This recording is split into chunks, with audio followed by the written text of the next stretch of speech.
పిల్లలు స్కూలుకి వెళ్ళిన తర్వాత ఇంటి పనులు ఏమన్నా ఉంటే చూసుకొని అవన్నీ చక్కదిద్దుకొని తర్వాత ఏంటంటే నేనేమన్నా తొందరలో పనిలో ఉన్నప్పుడు ఎలా పడితే అలా ఏమన్నా కబోర్డ్‌లో పెట్టానా లేతే గ్రోసరీస్ ఏమన్నా అయిపోయి ఉంటే మర్చిపోయి ఉంటానా అలాంటివి చూసుకొని అవైతే ఫిల్ చేసుకుంటూ ఉంటాను.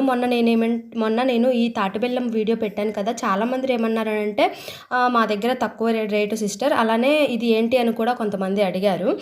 ఇది తాటి బెల్లం అండి. పిల్లలకైతే చాలా హెల్తీ చాలా మంచిది కూడా. మేమైతే పిల్లలకి పాలల్లో వేద్దామని తెప్పించాను. ఇంక ఇక్కడ ఏంటంటే ఇవి సౌందర్య కనకంబరాల పూలు. మేము ఇల్లు కట్టుకునేటప్పుడు ఒక 2 కొమ్మలే వేశానండి సౌందర్య కనకంబరాల కొమ్మలు. ఇవైతే కొమ్మలే బతుకుతాయి. మొక్కలు కాదు. ఇంకా ఇయర్ ఏందంటే ఆ కొమ్మల్ని కొంచెం తుంచటం, వానాకాలం వచ్చినప్పుడు మళ్ళీ గుచ్చటం అలా చేశాను. నాకు ఇల్లు కట్టినప్పుడు కొంచెం అంత ఐడియా లేదు. లేకపోతే మాకు ఇంటి ముందు చాలా స్థలం ఉంది కానీ మొత్తం ఇప్పుడు ఫ్లోరింగ్ అయితే చేయించాము. ఏదో ఒక గొందాలుగుంటే దాంట్లో అయితే మాత్రము ఇలా కనకంబరాల కొమ్మలైతే వేశాను. ఇంకా పూలకైతే డోకా ఉండదు. పిల్లగా ప్రతిరోజు పెట్టుకొని వెళ్తుంది. అలానే నేను కూడా పెట్టుకుంటాను.